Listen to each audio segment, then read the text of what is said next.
Well, hello and welcome to my third Preptober video where I will be talking about my NaNo Survival Kit. Okay friends, so if you don't know, NaNoWriMo is National Novel Writing Month. I've done a whole video on what it is and why it's awesome, and another video on how you can participate yourself, which I will link down below and also at the end of this video. But today, I am here to talk about all of the items that I have in my NaNo Survival Kit. Now, this isn't something that I've done before when I've completed Nano. Sure, I have tools and tricks and comfort things that I usually go to, productivity tricks, but I haven't set out before NaNoWriMo to think about what they're going to be in advance. And so this year I wanted to do that and bring you all along on the journey with me. And I warn you, it's a little extensive. So because I'm me, I'm dividing this up into 5 categories of things that I think are going to help me during the month of November. The categories are environment, motivation and inspiration, tools, fuel, and organization. Category 1, environment. First things first, it's exactly what you see behind me. This is my writing desk. It's where I do a lot of my writing. It's in this amazing little nook in my house that is just big enough for my beautiful desk. And I have this lovely bookshelf behind it. So when I sit down here to write, I really feel inspired. I feel like I can look up and I have a neat, clean area that's separated from the rest of my room because my office is in my room. I don't have a separate space. I know that's a challenge for a lot of people, but here I'm not worried about what's going on in the rest of my room, my sleeping area, my living area, just my desk, just writing. Second thing I do to make sure that I have a nice writing environment is make sure I have these beautiful headphones with me at all times. I'm a pretty sound sensitive person, so if there's something going on with construction outside, or if my roommates are home, sometimes I can get a little distracted with that type of noise, or sometimes I find that I just need a little bit of background noise to work, so I make sure I have those on me. I also have right down there a cute little space heater, which I'm not using right now, but just in case in the month of November it starts to get really cold. When you're writing, you're not working up a lot of energy, and so I find that my little fingies and my little toes can get cold, so I have that so that I can keep writing, although it is also a good motivator to get up and move around a little bit and get your juices flowing. I also have very comfy slippers that I love to write in, and it's just useful for me to be comfortable in all of my clothes. Finally, in the realm of scents, I have 3 different things that help me out here. I have this Nature's Truth Energy Essential Oil Blend, which just is really citrusy and oh yeah, see, I'm already awake. Just sort of gives me that burst of happiness and motivation to move forward. But if I'm feeling a little bit too anxious, I actually have lavender lotion. Lavender helps to soothe me. You might like lavender, you might like eucalyptus, something like that. Mint, sometimes people find soothing. And then I have this candle, which does, I believe it's, let's see, it's called... It does not have a title on it for what the scent is, but it is a woodsy, sort of leafy smell that I have going on right now. But it's also just nice to have that source of natural light right in front of me. It's very warm and comforting feeling. This is also a candle that I use pretty much only when I'm writing, and I have another one that's just the same scent, and I generally just circle through them. So it helps as a physical cue to tell my body and my mind, okay, now we're in our workspace. Category 2, motivation and inspiration. I've got my computer right here, which is one of the tools that I obviously use to write. I'm a big computer writer, but you can see that I've changed the background. I have collected a bunch of images of books and writing and different motivational quotes and things that I think will really get me going, and I have it set to change. I think it's like every 15 minutes or every half an hour, so that when I open up my computer or when I close my Word document for the day, I will be all set to see something that will brighten my day. I also will be using my computer to access YouTube and to access NaNoWriMo.org, which will be some of the other ways that I get inspiration and motivation. I like to make NaNoWriMo a communal effort, so please, if you have not already, follow me on NaNoWriMo.org. My username is skbrownell. Click subscribe here, and we'll do this thing together. The other thing that I like to have around for inspiration is an assortment of books. Obviously, I just have all of my books on my shelves here, and I have more over there. They're all over the place. But a specific assortment of books that I think are useful for me in a sort of role model capacity for the manuscript that I'm going to be writing for NaNoWriMo. So if I'm stuck on something, I can turn to those books, even just looking at them and say, what is it about those books that inspires me, that interests me, and how can I put that into my novel going forward? And if I'm really stuck, I can look to those books for specific examples. So this year for NaNoWriMo, I am writing a speculative fiction sort of dystopia.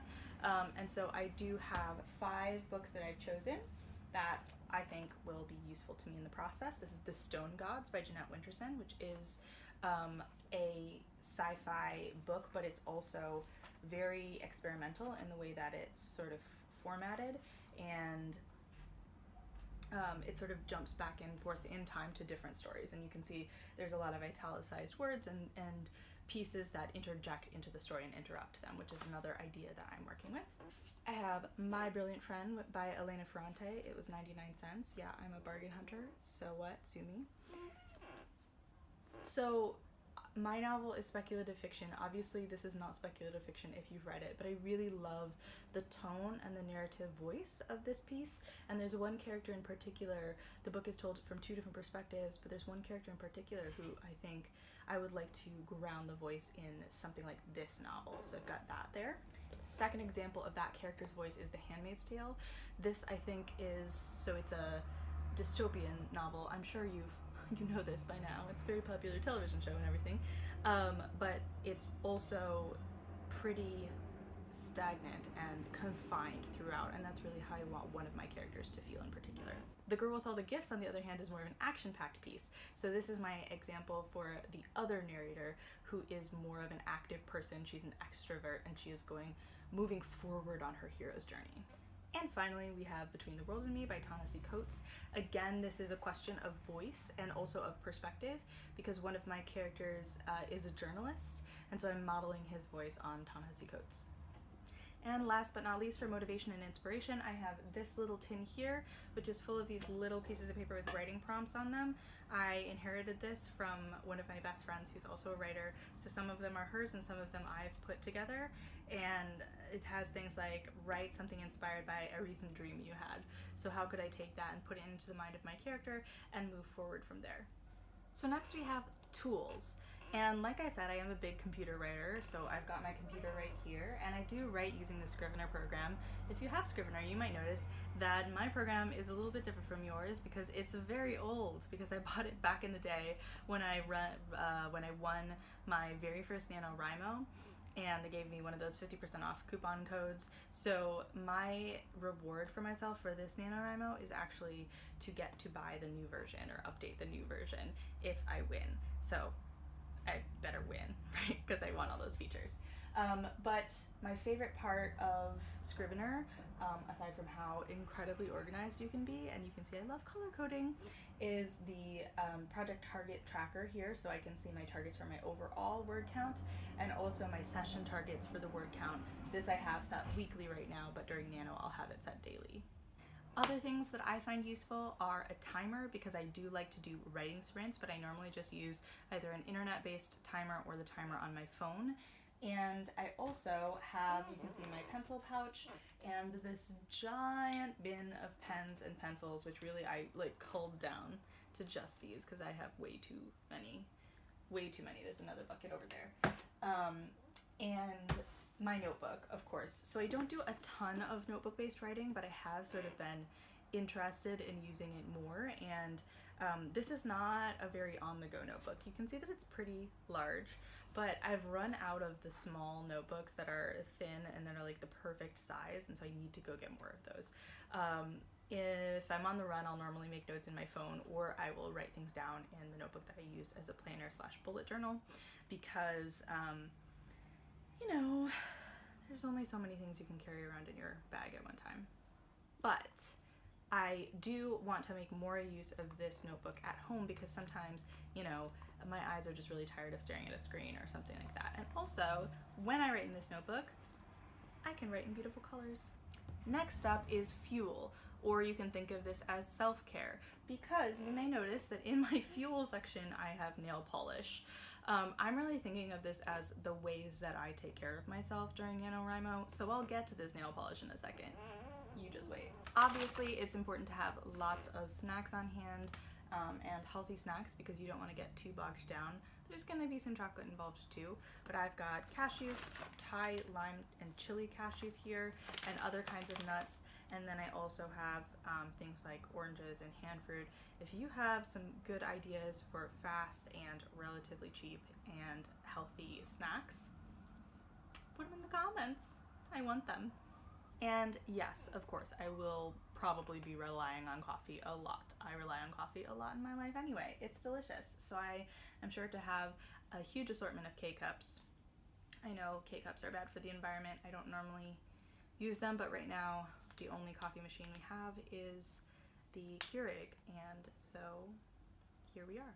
But I also will keep a glass of water with me at all times, and because I am the type of writer who can get so deep into writing that I'm just really focused, which is great, I have this like little band light thing that actually times when I drink, and it will flash just to the side of me.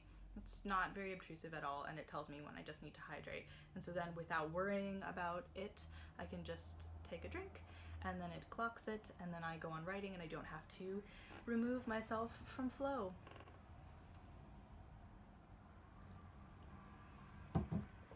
Okay, so the nail polish. Here's the thing. Taking care of my nails, I don't normally put nail polish on my fingernails because I'm typing and I'm doing other things with my hand, and it always chips, and I'm just not high maintenance enough for that. I don't have the time for that. But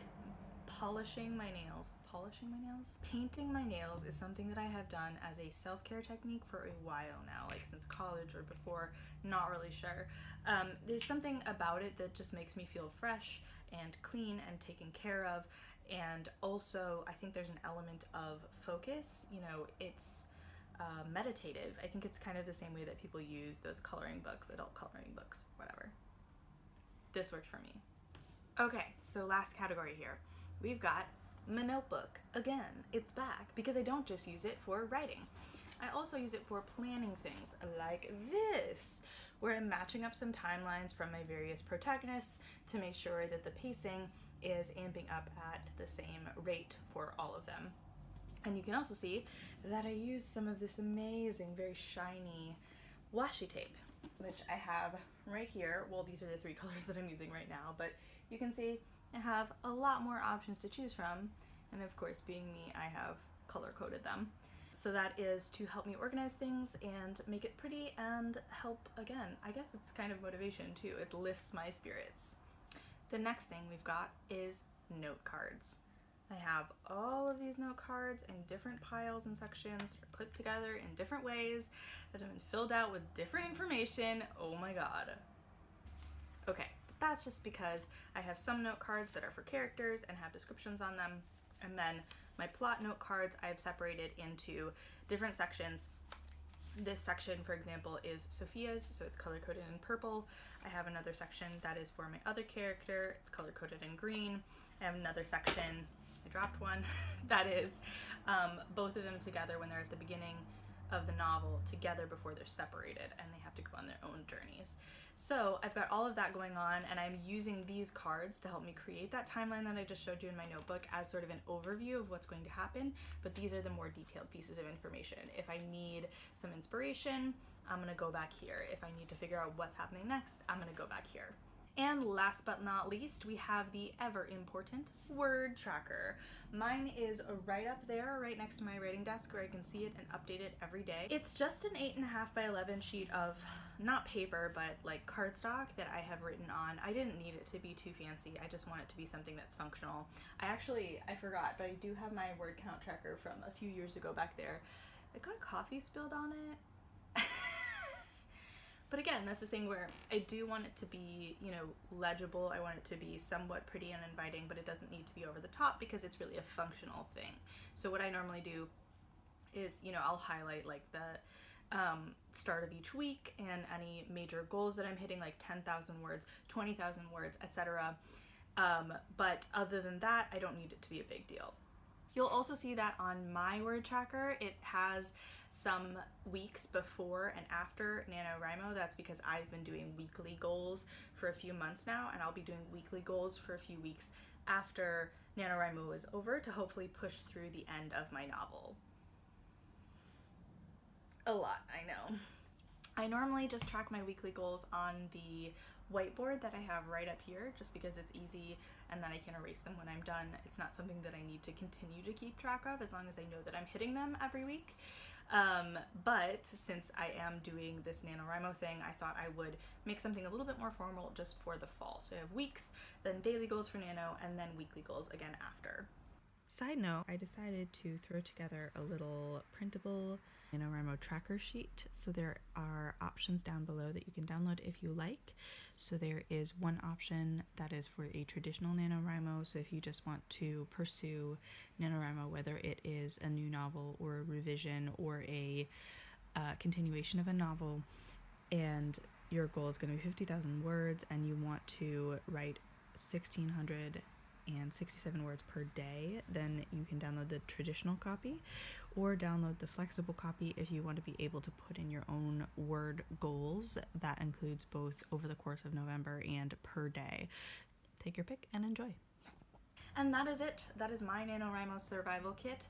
We shall see how well it serves me.